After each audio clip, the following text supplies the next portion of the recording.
त्या सगळ्या गाढवांना ह्याची माहिती नाही की त्यांना गाढव म्हणतोय, मुद्दामून म्हणतोय, जाणीवपूर्वक म्हणतोय की BJP आणि शिवसेना स्प्लिट झाली. ही कशी लढत तुम्हाला वाटते? कोण चॅलेंजिंग वाटतायत यावेळेस? 2 जागा घ्या म्हणजे काय? तुम्ही आमच्या वटणीला बसा, वलचलीला बसला. आम्ही तुम्हाला असा पट्टा लावून ठेवतो. आम्ही जेव्हा बोलू बोलू तेव्हा तुम्ही भोका. आम्हाला ठोकत बसलेले. आम्ही त्यांना म्हणतो अरमानाने ठोका. कायम वंचितचे उमेदवार का थोड्याशा फरकाने मागे राहतात? वंचित बहुजन आघाडी ही मेन ऑपोजिशन पार्टी आता उभारलेली आहे. नाना पटोले लढायला तयार नाही. अध्यक्ष ज्यावेळेस लढायला तयार नाही, त्यावेळेस मेसेज काय गेला लोकांना? बघा ह्यांच्या जेवढ्या शिव्या आम्हाला पडतील, तेवढा आमचा मतदार वाढतोय अशी परिस्थिती आम्हाला दिसते. लोकसभेला जे प्रॅक्टिकली शक्य नाही झालं महाविकास आघाडीसोबत ते विधानसभेमध्ये होऊ शकतं. मग माझं सरळ म्हणणं आहे काँग्रेस, NCP, उद्धव ठाकरे रिंगणातून हटा ना. राहुल गांधी कुठेतरी वरचढ ठरतील का मोदी पुन्हा येतील? RSS, बजरंग दल, विश्व हिंदू परिषद हे आपल्या पायावरती दगड मारणार नाहीत. तुम्ही आमच्या उमेदवाराचा प्रचार करा. विधानसभेमध्ये आपण एकत्र लढू. की राम मंदिराचा मुद्दा आणि BJP आणि RSSचा काहीही संबंध नाही. अलीकडच्याच काळात राज ठाकरेंनी महायुतीला बिनशर्त पाठिंबा जाहीर केलाय नरेंद्र मोदींना. त्याविषयी तुम्हाला काय आम्ही वाटतं? आनंदित आहोत. नमस्कार लगावतीच्या प्रेक्षकांना. आज आपण जमलोय अकोला लोकसभा मतदारसंघात आणि आपल्याला भेटलेले आहेत वंचित बहुजन आघाडीचे उमेदवार प्रकाश आंबेडकर. सर, तुमचं लगावतीच्या प्लॅटफॉर्मवरती खूप खूप स्वागत आहे. आता तुम्ही 32 पेटवणार असाल त्याच्यामुळे स्वागत आपलंही. येस. कसा चाललाय प्रचार सर? नॉर्मल जसा चालतो तसं. अच्छा नवीन काय मी इंट्रोड्यूस केलेलं नाही आहे. अच्छा. नॉर्मल प्रचार जसं करतात तसंच प्रचार चालला. काय विजन आणि काय अजेंडा घेऊन तुम्ही लोकांमध्ये मतदारांमध्ये जाताय? मला लोक इथे माहिती आहेत. आम्ही इथे असं काय काय झालं पाहिजे ही लोकांना शहरी आणि ग्रामीण असं 2 भाग आहेत. शहरी भागातला आमचा असा अजेंडा वेगळा आहे, ग्रामीण भागातला असा अजेंडा वेगळा आहे. आणि तोही लोकांच्या गरजेप्रमाणे असा अजेंडा आम्ही तयार केलेला आहे. त्याच्यामुळे लोकांचा अजेंड्याला सुद्धा एप्रिसिएशन आहे असं दिसते. आम्ही लोकांमध्ये गेलो होतो. त्यांच्या प्रतिक्रिया जेव्हा घेतल्या तेव्हा धोत्रेंविषयी त्यांचं मत आलं, प्रतिक्रिया आल्या. अँटी इन्कम्बन्सीचा फॅक्टर इथं लागू होतोय.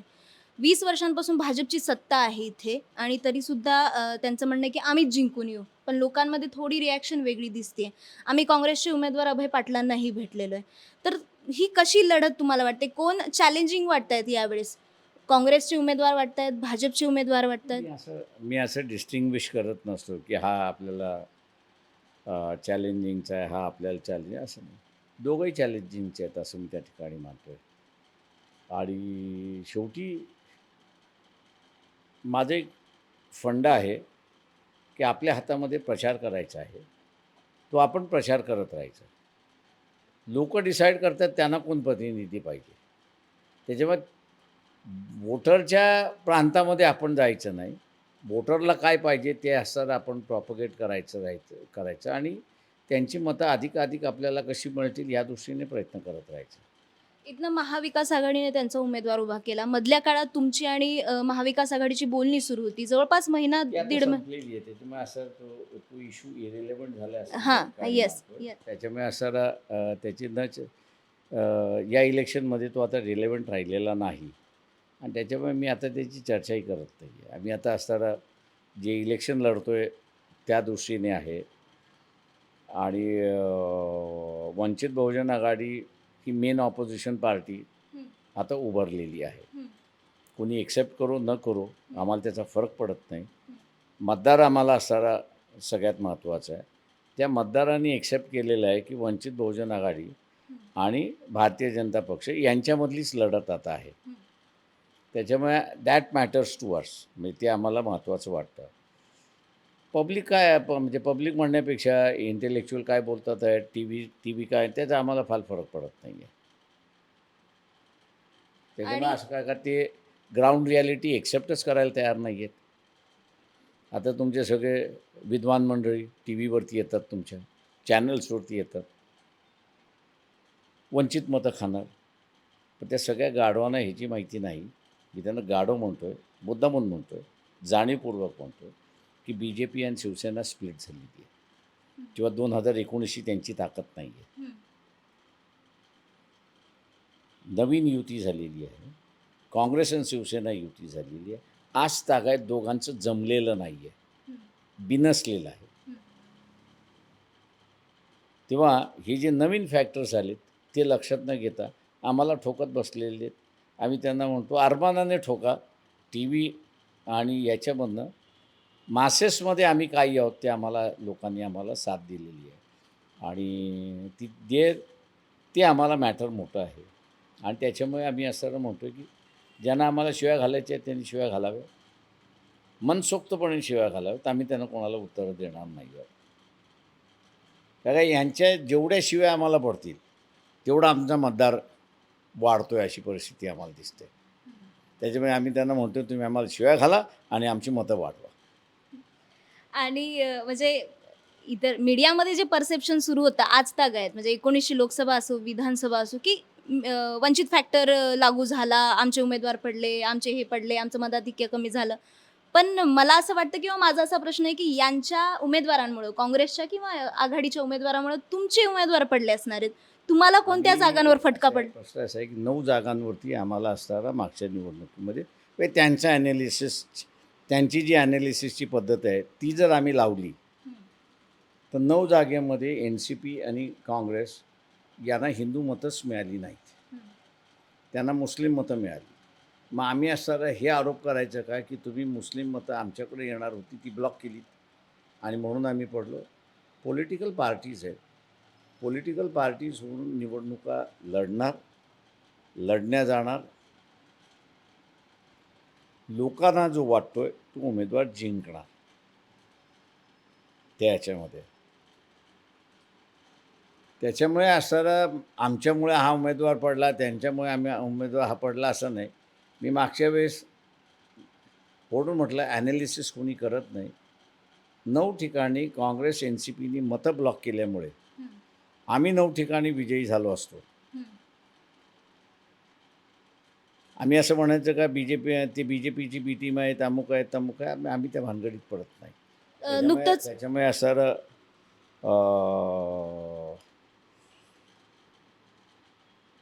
हा जो सगळा खेळ चाललेला आहे. मग माझं सरळ म्हणणं आहे Congress, N C P, Uddhav Thackeray रिंगणातून हटा ना. तुमचे उमेदवार मागे घ्या, पाठिंबा द्या, आम्ही बी जे पीला हरवतो ना. ते करायची हिंमत आहे का त्यांची? का बरं मग काय भीती आहे त्यांना तुमची किंवा वंचितची? कारण की मुळात माझं म्हणणं असं आहे की काँग्रेस, एन सी पी आणि आता उद्धव ठाकरे सेना ही आता इथल्या सत्ताधारी कुटुंबाने या पक्ष ताब्यात घेतलेले आहेत. त्यांची उमेदवारी हे म्हणत असतील की आम्ही निश्चित करतो असं नाही. ही घराणेशाही त्याची असणारी उमेदवारी ठरवते आणि ते फक्त जाहीर करतात. माझा आपल्याला एक असणारा एक इश्यू देतो आपल्याला या इलेक्शनमध्येच.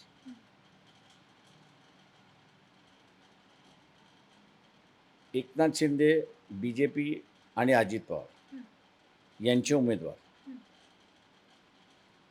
उद्धव ठाकरे, शरद पवार आणि काँग्रेस यांचे उमेदवार हे नात्या गोत्यातले आहेत की नाही एवढं फक्त बघा आणि जनतेला सांगा. म्हणजे मग मी जे विधान करतो आहे की हे पक्ष कुटुंबाने ताब्यात घेतलेले आहेत, हे नुसते कटपुतले आहेत, पण ते कुटुंब चालवतं आहे.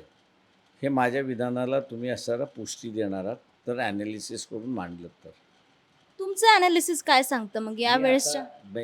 माझं म्हणणं आहे इंडिपेंडेंटली कुठल्या तरी चॅनलनी ते ॲनालाइज करावं, ते यूट्यूब चॅनल असलं तरी, की हे उमेदवार नात्या गोत्यातले उमेदवार दोघांचे आहेत की नाही हे त्यांनी पाहावं बघावं आणि लोकांना सांगावं की किती नात्या गोत्यातले आहेत आणि किती खरे उमेदवार आहेत ते. याच लढतीमध्ये एक लढत सध्या इंटरेस्टिंग आहे सांगलीची. तिथे तुम्ही पाठिंबा जाहीर केलाय विशाल पाटलांना. तर मग आम्ही अजून नाही पाठिंबा जाहीर केलेला आहे. अच्छा, तशा आणि अजून कोणालाही पाठिंबा नाही. आम्हाला येऊन भेटून गेले. चर्चा झाली त्या सगळ्या ह्याच्यामध्ये. का त्यांचाच निर्णय अजून झालेला नाही की लढायचा की न लढायचा.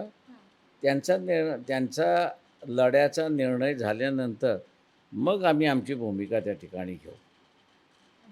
पाठिंब्याबाबतच सर तुम्ही काँग्रेसला आवाहन पण केलं होतं 7 जागा कुठल्याही सांगा आम्ही तिथे तुम्हाला पाठिंबा देतो. तर त्यांच्याकडनं अजून असा रिस्पॉन्स आलेला नाहीये का काँग्रेस? इश्यू संपला कारण का नाना पटोलेंनी म्हटलं आम्हाला 2 जागेवरती पाहिजे होता, तो मिळाला. उरलेल्या ठिकाणी संपला. पण ते अजूनही आवाहन करतायत की या सोबत लढूया. काय आहे, नाना पटोले BJP बरोबर बसलेत. हे उघड झालेलं आहे कारण का नागपूरला आम्ही विकास ठाकरेंना पाठिंबा दिला. नितीन गडकरी पडतील म्हणून असणारा नानांना दुःख झालं आणि जाहीर पत्रकार परिषद त्यांनी घेऊन सांगितलं की आमचा असणारा पाठिंबा काँग्रेसच्यामुळे नाही तर गडकरींमुळे आला.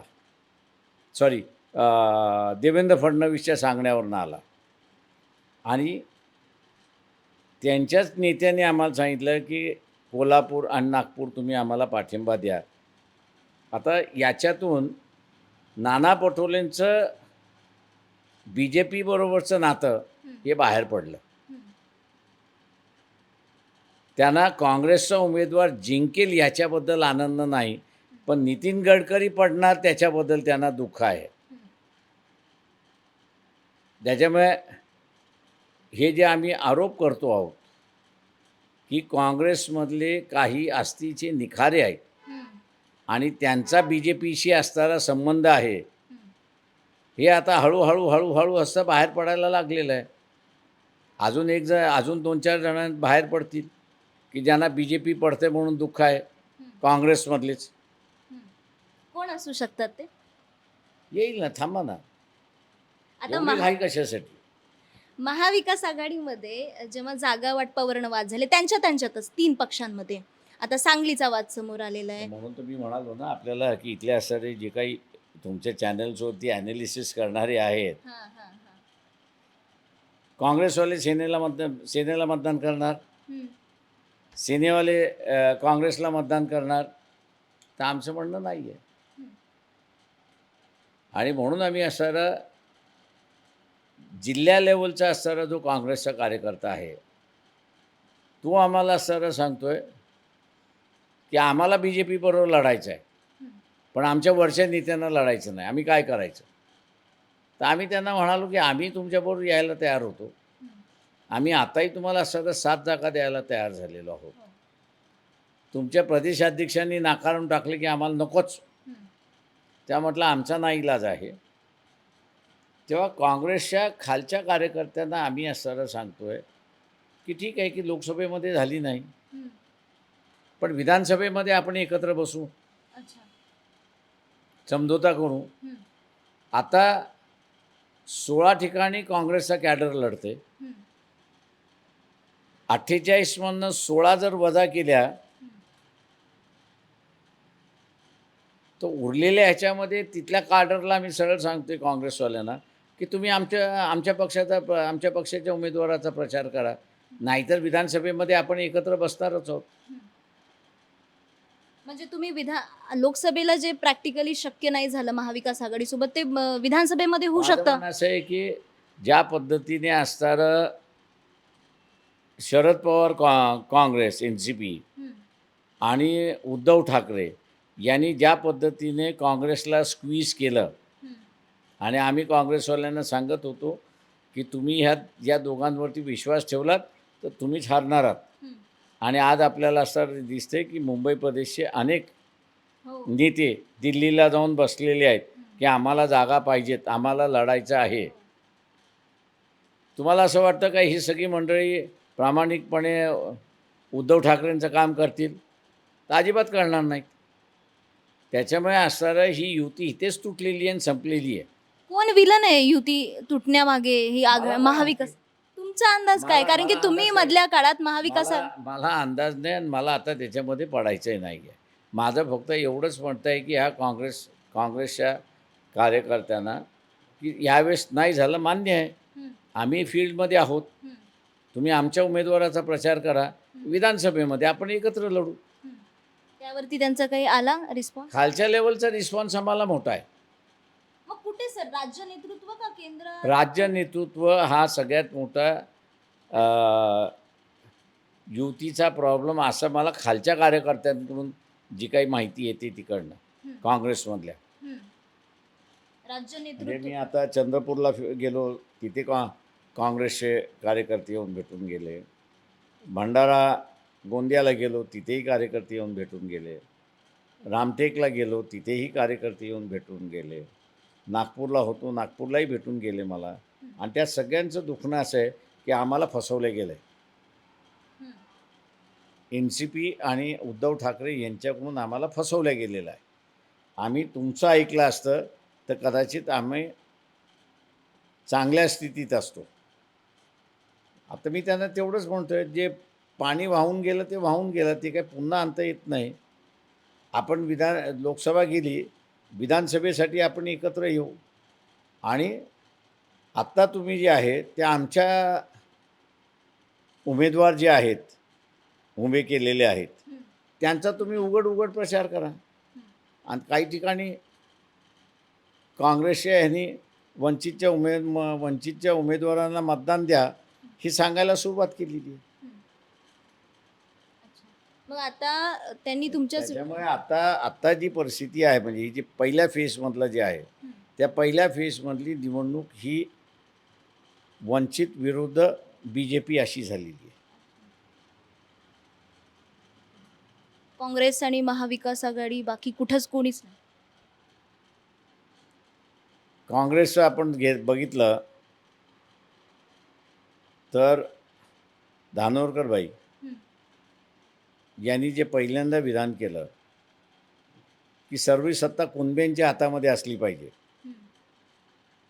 त्या स्टेटमेंटमुळे नॉन कुणबी त्यांच्याकडे जायलाच तयार नाही आहेत. हं. त्याच्यानंतर रामटेक, हं. माहीत असून की कास्ट सर्टिफिकेटवरनं हा उमेदवार टिकू शकत नाही, मिसेस बर्वे टिकू शकत नाही, तरी उमेदवारी दिली. हो. व्हायचं ते झालं, फॉर्म रिजेक्ट झाला. हं, यशवंतांना दिलं, he is a non starter. हं. तुम्ही भंडारा गोंदिया, हं. अगोदरच्या यादीमध्ये नाव आलं होतं नाना पटोलेचं. हो. नाना पटोले लढायला तयार नाही. अध्यक्ष ज्यावेळेस लढायला तयार नाही, हं. त्यावेळेस मेसेज काय गेला लोकांना हो. की काँग्रेस इज नॉट सिरियस. राज्य पातळीवरचे नेते पण आहेत. आणि वडट्टी. त्याच्यामध्ये आणि त्या ह्याच्यामध्ये तिथे आम्ही स्ट्रॉंगली उभे राहिलेलो आहोत आता. हं. आणि म्हणून मी म्हणालो की आत्ताची लढाई जी आहे ती वंचित बहुजन आघाडी आणि BJP अशीच आहे. फर्स्ट फेजमध्ये, सेकंड फेजमध्ये सुद्धा तीच आहे. वंचित आजवर निवडणुका लढवत आलंय, ते उद्दिष्ट जे काही ते का साध्य होत नाही? कायम वंचितचे उमेदवार का थोड्याशा फरकाने मागे राहत आहेत? कारण की 19 आमच्या असणारे उमेदवार हे काही पैशाने लोडेड नाही आहेत. वर्गणी करून ते निवडणुका लढवतात. काही जणांनी दिले ते घेऊन ते निवडणुका लढवतात. आणि त्याच्यामुळे ज्याला आपण हे म्हणतो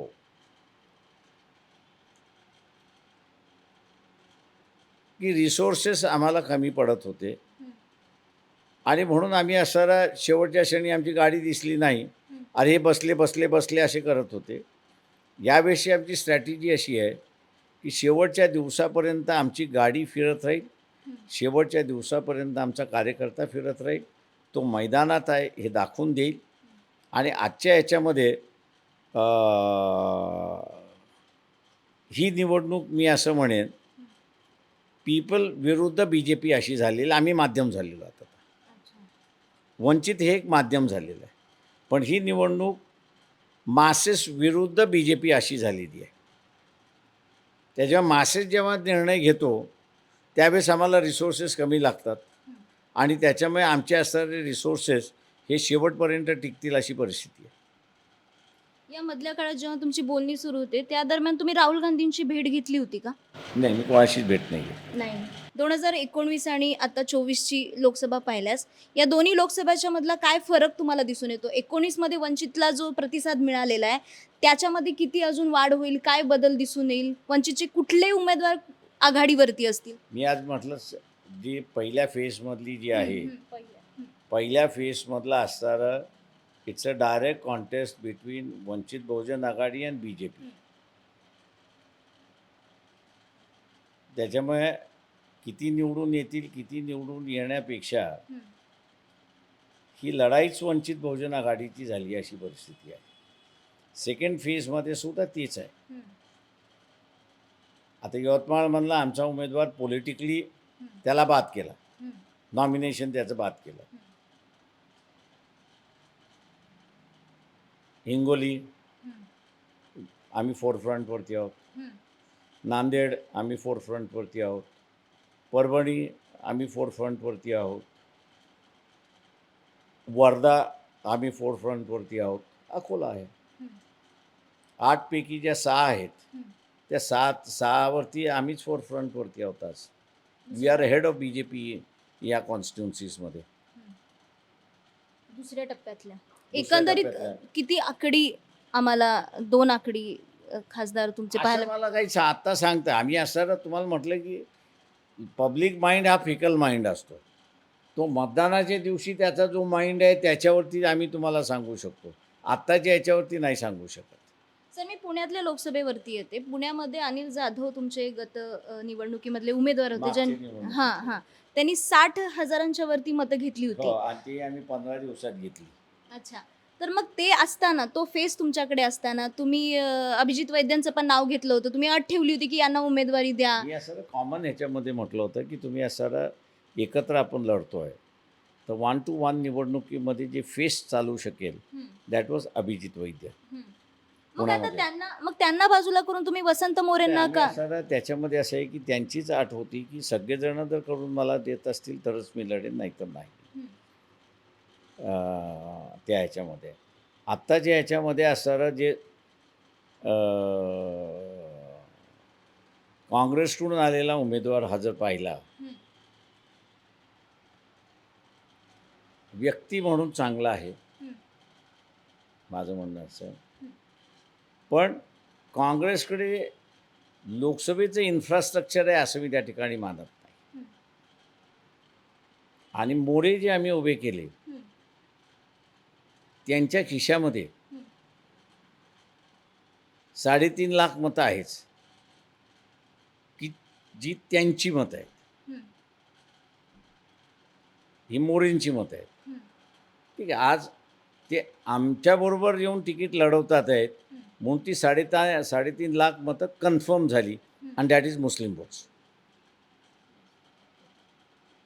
त्या ते इश्यूवरती जे बाहेर पडले,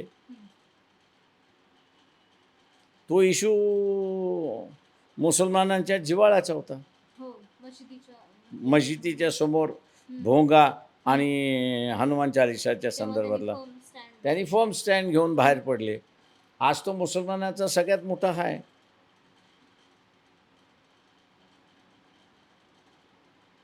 नेता आहे, रेनुमा म्हणतात त्याला. त्याच्यामुळे एवढी मतं, एक गठ्ठा मतं आज मोरेंच्या बरोबर आहेत. त्याच्यामुळे he is the strongest candidate. तसंच आपण सांगलीचं पाहिलं, इन केस तुम्ही पाठिंबा दिला तर काय गणित फिरू शकतं सांगलीमधलं? फॉर्म भरू द्या मग मी बोलेन. ओके. सर, अजून एक प्रश्न होता. अलीकडेच तुषार गांधींनी तुमच्यावरती एक टीका केली होती की पुन्हा तेच टीका तुमच्यावरती का परत होती? बी टीम असल्याची. असे दुर्दैव आहे की तुषार गांधींनी एक लक्षात घेतलं पाहिजे होतं की महात्मा गांधीने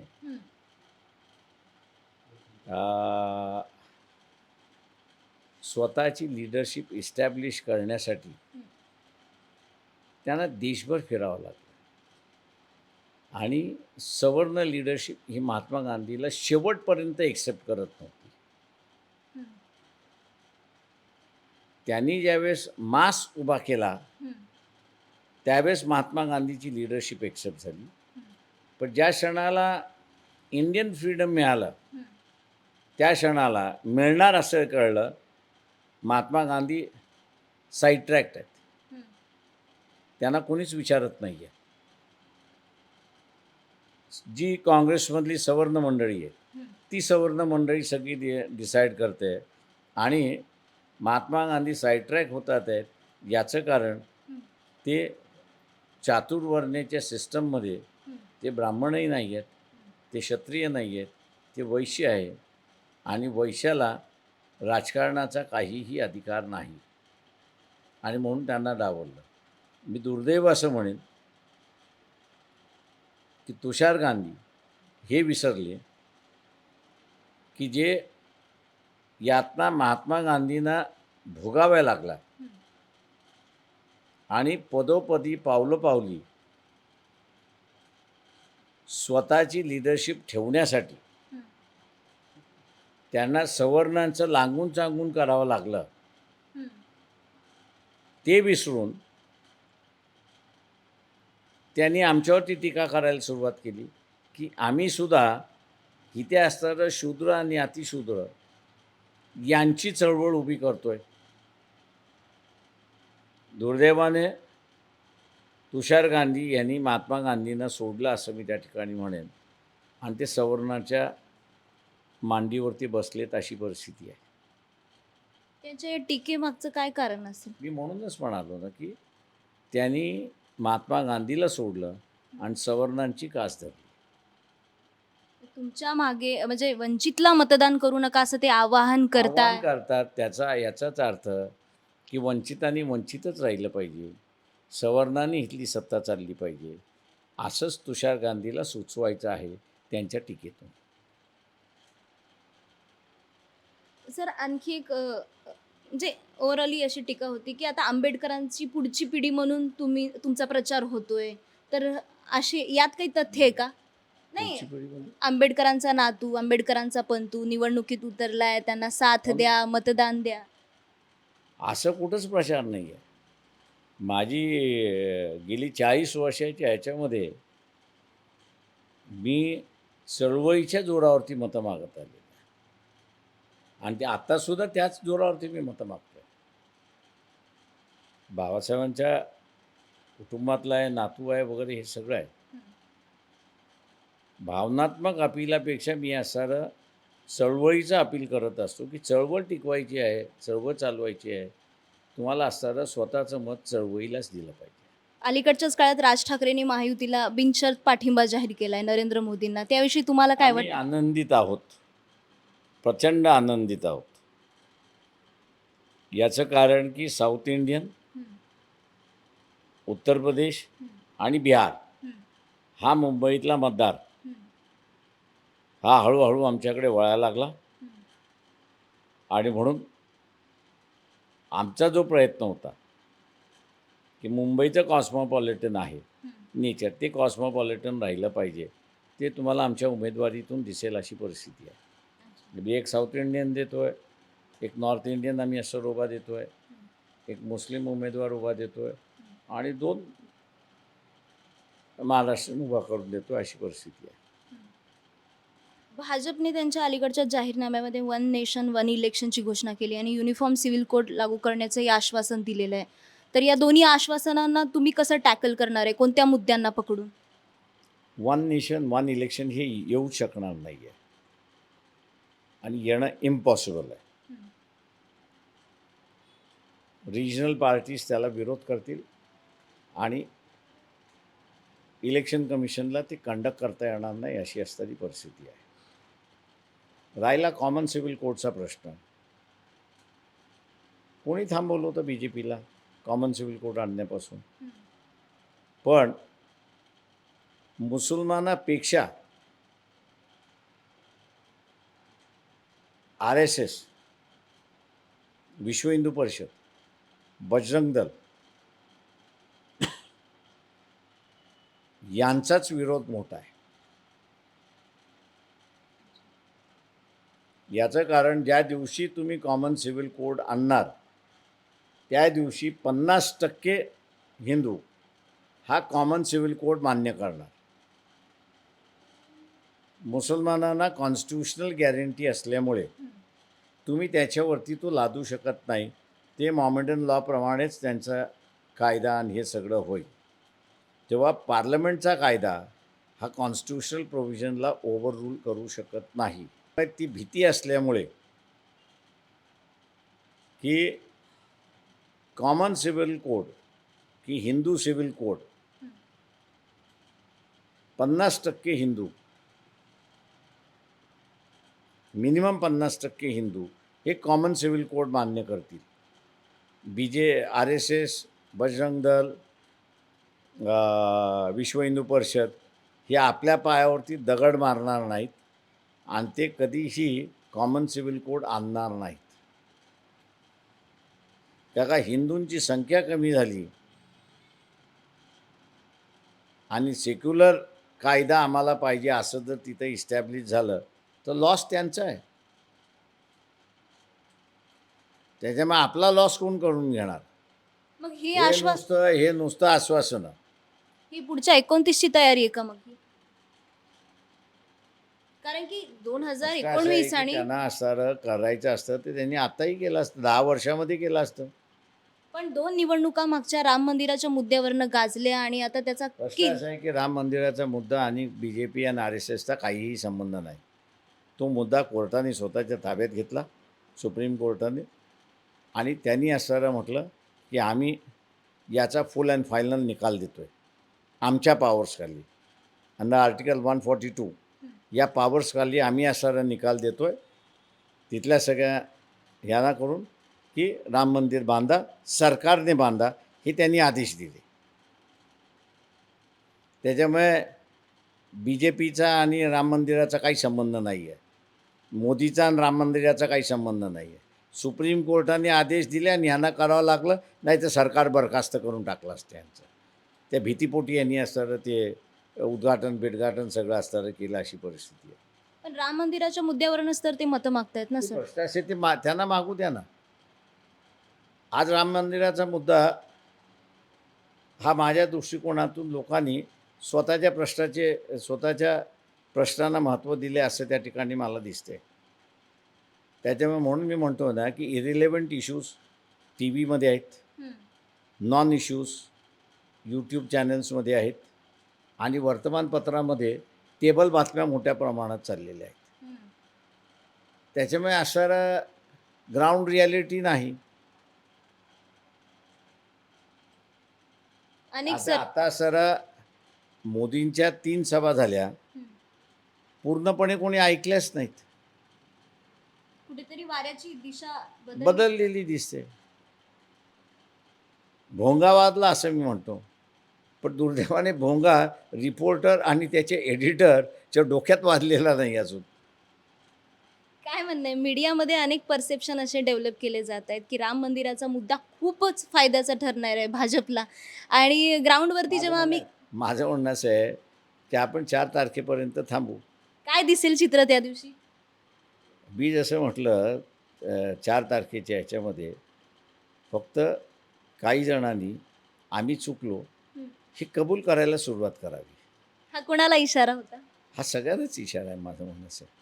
आणि तो इशारा त्याची त्यांना प्रचिती आल्यावर नंतर विधानसभेमध्ये आम्हाला वेगळं चित्र दिसेल. माझं म्हणणं असं आहे की काही वेळेस कठोर निर्णय घ्यावे लागतील अशी परिस्थिती दिसते मला, की तुम्ही किती वेळ आणि किती वेळ अंतृत तुम्ही चालू देणार आहात. आपण बोंबलतो की आमचं फ्रीडम कर्टेल होतंय. पण त्याला असं जबाबदार आपणच आहोत की अनट्रूथला ट्रूथ करायला आपण निघालेलो आहोत. जे ट्रूथ आहे ते ट्रूथ आपण, जे खरं आहे त्याला आपण खरं मानायला तयार नाही आहोत. जे खरं नाही आहे त्याला आपण खरं आहे असं लोकांसमोर भासवायला लागलेलो आहोत. शेवटी लोकांचीच मागणी येणार आहे की ह्यांना जरा बंदोबस्त करा. या निवडणुकीमध्ये मराठा कार्ड कितपत परिणामकारक ठरू शकतं? मागेच तुम्ही जरांगे यांची भेट घेतली होती आणि सामाजिक युती होणार असे संकेतही दिले होते. त्याचं पुढं काही झालंय का? म्हणजे ते झालं ना. माझं म्हणणं असं आहे, जरांगे पाटलांनी मागच्या 2 दिवसापूर्वी सुद्धा असतात एक प्रेस स्टेटमेंट प्रेसला हे केलं की महाविकास आघाडी आणि आघाडी दोघांना मतदान देऊ नका. पाडायला ज्यांना पाडायचं त्यांना पाडा असं बोलले. पाडा ते म्हटलं होतं. वाचलोय आम्हीच आहोत. तुम्हाला फटका नाहीये त्याचा? आम्हाला उलट गेन आहे. हम्म. आम्हाला पूर्णपणे गेन आहे असं मी त्या ठिकाणी मानतो. वंचितच्या उमेदवारांच्या यादी पुढं कायम त्यांची जात मेन्शन केली जाते. तर ह्याचा फायदा होतो याच्या तुमच्यावरती या बाबतीत आम्ही टीका? फक्त असं एवढंच दाखवतोय की we believe in inclusion of society. म्हणून म्हटलं काँग्रेसची यादी घ्या, हम्म. NCPची यादी घ्या, किंवा उभाटा शिवसेनेची यादी घ्या, BJPची यादी घ्या, अजित पवाराची यादी घ्या किंवा एकनाथ शिंदेची यादी घ्या. ही एक्सक्लुझिव्ह यादी आहे. बे मराठा, बे दोन्ही मराठा. पण त्या मराठ्यांमध्ये सुद्धा रयतेतला मराठा नाही, तर निजामी मराठा तिथे तुम्हाला त्या ठिकाणी दिसतोय. हा आम्ही मुद्दा प्रकाशाने लोकांसमोर की आम्ही इन्क्लुझिव्ह राजकारण करतो, आम्ही एक्सक्लुजनचं राजकारण करत नाही. पण त्याच महाविकास आघाडीसोबत किंवा काँग्रेससोबत तुम्ही आघाडी करण्याचे प्रयत्न करत हो, होतात. म्हणूनच आमचे जे टर्म्स अँड कंडिशन जर बघितले असेल तर 3 मुस्लिम उमेदवार असले पाहिजेत, 15 OBCचे हो. उमेदवार असले पाहिजेत, 2 रिलिजियस मायनॉरिटीज जे आहेत त्यांचे उमेदवार असले पाहिजे. उरलेलं तुम्ही कोणालाही द्या. त्याच्यावरती त्यांची काही त्याच्यावरती त्यांना मान्य नाही म्हणून आम्हाला हाकलून टाकलं. हकललं. आम्ही तर म्हणत होतो म्हणजे बऱ्याच जागी आता पुन्हा हेच स्टेटमेंट आहे की प्रकाश आंबेडकरांनाच महाविकास आघाडीसोबत आघाडी करायची नव्हती. अच्छा, जी ट्रीटमेंट असणार प्रिन्सिपॉल असणारे प्राध्यापक प्रिन्सिपॉल धैर्यवान फुंडकर हां. की आमची मीटिंग चालू आहे, तुम्ही जरा बाहेर बसा. हो. बरोबर आहे. पण हेच एक पण मान हे अपमान नाट्य. माझं म्हणणं असं आहे, हेच बाहेर हाकलणं आहे ना. अनेक बैठकांमध्ये मीटिंग संपली आता तुम्ही जा, हे जे हाकलणं आहे, काय का त्यांना माहीत होतं की हे जे कंडिशन मान्य केल्या तर इन्क्लुजनचं राजकारण आहे. ते जे एक्सक्लुजनचं राजकारण करतात त्याला कुठे थारा नाही. त्याच्यामुळे मग ह्यांनाच हाकला आणि मग आम्ही तुम्हाला 2च जागा देऊ शकतो, त्याच्यावरती देऊच शकत नाही. 2 जागा घ्या म्हणजे काय? तुम्ही आमच्या वटणीला बसा, वलचणीला बसला, आम्ही तुम्हाला असा पट्टा लावून ठेवतो. आम्ही जेव्हा बोलू तेव्हा तुम्ही भुका, नाही तर गपचूप राहा.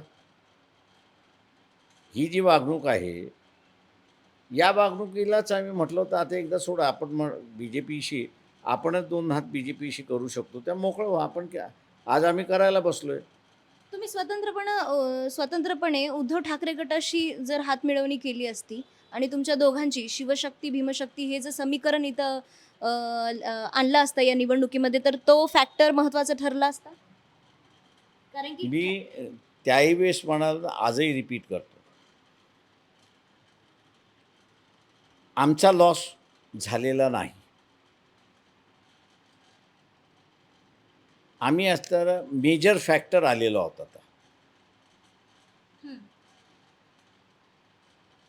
हे तिन्ही मायनर फॅक्टर व्हायला लागलेले आहेत. आता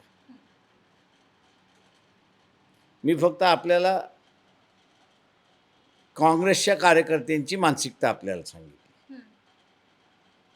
उद्धव ठाकरेची सेना जी आहे त्याचे सुद्धा जे कार्यकर्ते आहेत त्यांनाही हा प्रश्न पडला की दोघं लढणार असू तर 24 जागा शिवसेनेने लढवायच्या, 24 जागा आम्ही लढवायच्या. मग अचानकपणे उद्धव ठाकरेंचे सेनेचे जे कार्यकर्ते आहेत ते मला प्रकाश मग 2च कसं काय तुम्हाला ऑफर करतात? हे म्हटलं आता ते तुम्ही तुमच्या नेत्याला विचारा, मला उत्तर नाही आहे. आणि मग त्यांचा असतो प्रकाशराव, आता मग जिल्हा परिषदेला आपण काय करायचं, पंचायत समितीला काय करायचं, नगरपालिकेला काय करायचं. म्हटलं माझी दारं मोकळी आहेत, ओपन आहेत. आपण एकत्र बसून लढून हे करू शकतो. तेव्हा अक्रॉस दी स्पेक्ट्रम जिल्हा लेवलवरचे जे कार्यकर्ते आहेत त्यांच्याशी आमचे संबंध फार चांगले आहेत. याचं कारण असं आहे की त्यांना बी जे पीशी लढायचं आहे, त्यांना बी जे पीची सत्ता घालवायची आहे. आणि त्यांना असं दिसतं की आपला पक्ष कुठेतरी चुकला आहे आणि आपला पक्ष आंदोलन समझोता केलेला आहे का, याची त्याला फार मोठी शंका आहे. आता हे समझोता करण्यामागे पण कोणता पक्ष जास्त कारणीभूत मला ठरलेला? माहित नाही, आता ते मी बोलू शकत नाही. जे डिस्ट्रिक्ट लेवलच्या तालुका लेवलच्या कार्यकर्त्यांकडून जे फीडबॅक आहे ते मी आपल्यासमोर मांडलेलं आहे. पण वंचितला मित्रपक्षांची गरज आहे का? म्हणजे खरंच मला माझ्या दृष्टीने मित्रपक्षाची गरज आहे. आम्हाला असताना मी जसं म्हणालो की जिल्हास्तरीय काँग्रेसचे जे कार्यकर्ते आहेत ते मित्र आहेत. उबाटा सेना यांचे जे कार्यकर्ते आहेत तेही आमचे मित्र आहेत. या दोघांनाही प्रश्न पडला आहे की ही संधी आमची नेते का घालवतात आणि का घालवली. अगोदर का घालवतात आहेत आणि आत्ता ते आम्हाला म्हणतात प्रकाशराव यांनी संधीच घालवली. तर मी त्यांना असताना आश्वासन असं देतो आहे की जिल्हा पातळीवरती आपल्या ताब्यात आहे, आपण एकत्र बसून लढू. जिल्हा परिषद असेल, पंचायत समिती असेल, नगरपालिका असेल, महानगरपालिका, आपण एकत्र बसून लढू. हा म्हटलं माझा शब्द आहे. मी फक्त एवढंच त्यांना म्हणालो की तुम्ही असणारं तुमच्या पक्षाच्या प्रमुखाकडून जिल्हास्तरीय आम्ही समझोता करतो एवढं करून घ्या, आपलं जमून जाईल. तेव्हा त्यांना मार्ग दाखवल्यामुळे ते आज सॅटिस्फाईड आहेत. कदाचित इलेक्शनचं वोटिंग पिरियड जसा जवळ येईल आणि त्यांच्या उबाटा सेना असेल किंवा काँग्रेस असेल त्यांना हे लक्षात येत असेल की आपल्या उमेदवारामार्फत आपण बी जे पीला डिफीट करू शकत नाही, तर हा कार्यकर्ता वंचितच्या उमेदवाराचा प्रचार केला तर तुम्ही आश्चर्य मानू नका. का जिल्ह्यातल्या कार्यकर्त्यांचं आमदारकी आणि खासदारकीच्या निवडणुकापेक्षा त्याचं पंचायत समिती, जिल्हा परिषद, नगरपालिका, महानगरपालिका याच्यामध्ये त्याचा इंटरेस्ट फार असतो. आणि मागच्या वर्ष दीड वर्षामध्ये काही जिल्ह्यांमध्ये आपलं सीट शेअरिंग कसं होणार याचीही चर्चा झालेली आहे. तेव्हा मला आता ते विचारतात प्रकाशराव आमच्या चर्चेचं काय होणार. म्हटलं मी मोडता पाय घालणार नाही. मी मोडता पाय घालणार नाही, कारण का तुम्ही एकत्र बसून बऱ्याच गोष्टी केलेल्या आहेत. फक्त म्हटलं तुमच्या पक्षाकडून जिल्हास्तरीय अधिकार घेऊन या की आम्हाला युती करण्याचं फ्रीडम असलं पाहिजे. म्हटलं जे जे झालेलं आहे त्याला आपण पुढे घेऊन जाऊ. म्हणजे राज्य पातळीवरती युती आघाडी नाही झाली तरी जिल्हा जिल्हा पातळीवरती पातळीवरचं तुमचं असणारं परमिशन घ्या, आम्ही मोकळे आहोत म्हटलं. आणि याला कसा वरती राज्य पातळीवरनं राष्ट्रीय आता पातळीवर मी त्यांना म्हटलं की तुम्ही तुमच्या पक्षांमधला इश्यू आहे, मी तिथे काही लक्ष घालू शकत नाही. माझ्याकडचं जे जे जे जे पाहिजे तुम्हाला ते मी तुम्हाला सांगितलेलं आहे. कारण मी त्यांना एवढंच म्हणालो की तुम्हाला बी जे पी पाडायची आहे, आम्हालाही बी जे पी पाडायची आहे, निवडून येऊ द्यायचं नाही आहे. तुम्हाला असं धरलं का ते आता मंजूर करतात आहेत की आम्ही एकटे असल्यामुळे स्ट्रॉंग नाही आहोत. म्हणून मी त्यांना म्हटलं की आम्ही स्ट्रॉंग आहोत, तुम्ही आमच्याकडे मतं डायवर्ट करा. तर तिथपर्यंत एग्रीमेंट आहे की आमचा कॅन्डिडेट वीक असेल आणि उद्या बी जे पीचा पाडायचा असेल तर आम्ही आमची मतं तुमच्याकडे ट्रान्सफर करू. म्हणजे त्या पक्षाचा नेता राजी असतो तुमच्यासोबत यायला, मग मध्ये कुठली कोण खोड घालतं ते मला माहीत नाही काय आहे. मी तुम्हाला असं जिल्हा पातळीवरती काय चाललंय त्याचं मी आपल्याला सांगितलेलं आहे. तर जिल्हा पातळीवरती लोकसभेच्या ह्याच्यामध्येच जिल्हा परिषद, पंचायत समिती, नगरपालिका, महानगरपालिका. त्या का त्या जिल्ह्याच्या कार्यकर्त्याला माहिती आहे की विधानसभा आपल्या हातात नाही. आपल्या हातामध्ये जिल्हा परिषद, पंचायत समित्या, नगरपालिका, महानगरपालिका आहेत किंवा तो त्याच दायऱ्यामध्ये राहून आमच्याशी बोलतो आहे. आणि आम्ही त्याला म्हणतो आहे, ठीक आहे, आपण एकत्र बसून लढू. महाविकास आघाडीचं झालं हे गणित, पण विधानसभा निवडणुका येईपर्यंत आता लोकसभेचे काय निकाल लागतील त्यावरती पण चित्र आहेच, पण विधानसभा निवडणुका येईपर्यंत महाविकास आघाडी टिकणार आहे का? कारण की जे काही जागा वाटपावर नाही यांचे वाद सुरू आहेत, फाटाफूट सुरू आहे, एकमेकांच्या विरोधात जाहीर नाराजी ते व्यक्त करतात. आता त्यांनीच ठरवायचं आहे, त्याच्यामध्ये त्यांना एकत्र राहायचं आहे की वेगळं राहायचं आहे. संजय राऊतांनी तर थेट धमकी दिली की तुम्हाला काँग्रेसचा पंतप्रधान पाहायचा असेल तर सांगलीची जागा सोडा, अशी धमकीच काँग्रेसला दिली आहे त्यांनी उघड उघड. तर मग यांना काय नेमका प्रॉब्लेम आहे? माझं म्हणणं असं आहे की त्या पक्षाने त्याच्या इंटरनल ॲनालिसिस करणं गरजेचं आहे. इंटरनल ॲनालिसिस करणं गरजेचं आहे त्याच्यामध्ये. पण कोण नेता कसा वागेल, कसा वागणार नाही, हा त्यांनी त्या ठिकाणी ठरवणं भाग आहे असं मी त्या ठिकाणी मानतो आहे. त्याच्यामुळे मी त्याच्यावरती काहीही कॉमेंट करणार नाही. एक शेवटचा प्रश्न सर, जे देशामध्ये चाललंय वातावरण, लोकसभा निवडणूक, काय वाटतं राहुल गांधी वर्सेस नरेंद्र मोदींची जी लढत आहे, राहुल गांधी कुठेतरी वरचढ ठरतील का मोदी पुन्हा येतील? मी असं म्हणेल की ही निवडणूक राहुल गांधी वर्सेस नरेंद्र मोदी कुठेच नाही आहे. ही निवडणूक ममता बॅनर्जी वर्सेस नरेंद्र मोदी आहे. ही निवडणूक KCR वर्सेस नरेंद्र मोदी आहे. कर्नाटकमध्ये सुद्धा ही निवडणूक मोदी वर्सेस शिवकुमार आहे अशी परिस्थिती आहे. तामिळनाडूमध्ये ही निवडणूक स्टॅलिन वर्सेस मोदी आहे. आणि केरळामध्ये BJP एक्झिस्टन्सच नाही अशी परिस्थिती आहे. मध्य प्रदेश, छत्तीसगड, राजस्थान, गुजरात याच राज्यामध्ये मोदी वर्सेस राहुल गांधी आहे एवढी परिस्थिती आहे. त्याच्यामुळे आता मोदींवरती जो सगळा अटॅक होतो आहे तो राहुल गांधीमार्फत होत नाही आहे. ममता बॅनर्जी करते, प्रकाश आंबेडकर करतात आहेत, स्टॅलिन करतोय, D. शिवकुमार करतोय आणि डावे नेते करतात आहेत. त्याच्यामुळे असणारं जे प्रेस पुन्हा मोदीला आणण्यासाठी राहुल गांधी वर्सेस मोदी असं जे चित्र उभं करायला चाललेली आहे, आम्ही असणारं यावेळेस यशस्वी झालेलो आहोत ते डिफ्लेक्ट करायला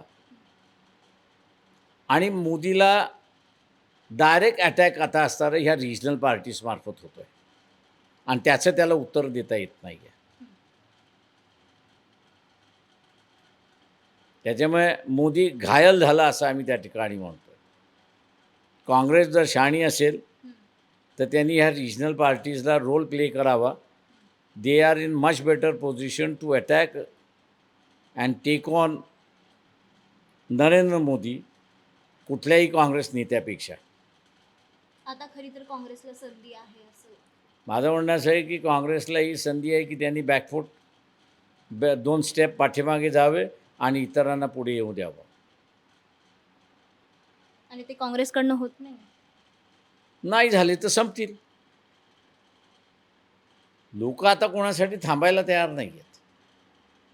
मी ही जी निवडणूक बघतोय, मेन ऑपोजिशन पार्टी आपलं स्वतःचा रोल प्ले करायला तयार नाही. म्हणून लोकांनीच मोदीला ऑपोजिशन करायचं ठरवलेलं आहे. ही इलेक्शन एका दृष्टीने महाराष्ट्रातली जर म्हटलं तर मोदी वर्सेस जनता अशी झालेली आहे. पण चेहरा पाहिजे ना सर त्या जनतेला. चेहरा असणारा वंचित हा चेहरा झाला ना. म्हणून तर मी तुम्हाला म्हटलं की फर्स्ट फेजमधल्या 5 पैकी म्हणजे एक काँग्रेसला पाठिंबा हो. दिला, तिथे असताना हे आली. नाहीतर 4 ठिकाणी we are leading against BJP state कॉन्टेस्टमध्ये. लगावबत्तीच्या मार्फत तुम्ही अकोल्याच्या मतदारांना आणि महाराष्ट्राच्या मतदारांना काय मेसेज देऊ मी शकाल? एवढंच म्हणणार आहे की मतदान करण्याच्या अगोदर सर्वांनी निर्मला सीतारामन यांचे असणारे यजमान जे आहेत त्यांची 4 दिवसापूर्वी सोशल मीडियावरती मुलाखत आहे. ती मुलाखत आपण असणारं निश्चितपणे ऐकावी. ते सत्ताधारी पक्षाचे असणारे प्रतिनिधी आहेत. तेव्हा सत्ताधारी माणूस आपल्या पक्षामध्ये काय चाललं आहे हे तो देशाच्या संदर्भात, दंगलीच्या संदर्भात, भारताच्या नकाशाच्या संदर्भात उघडपणे मांडतोय, ती ऐकावी आणि मग भारतीय जनता पक्षाला मतदान करावं का याचं त्यांनी ठरवावं. तुम्हाला ही सविस्तर मुलाखत कशी वाटली आम्हाला कमेंट बॉक्समध्ये नक्की कळवा आणि अशाच मुलाखती पाहण्यासाठी राजकीय घडामोडी जाणून घेण्यासाठी लगोबत्ती यूट्यूब चॅनलला सबस्क्राईब करायला विसरू नका.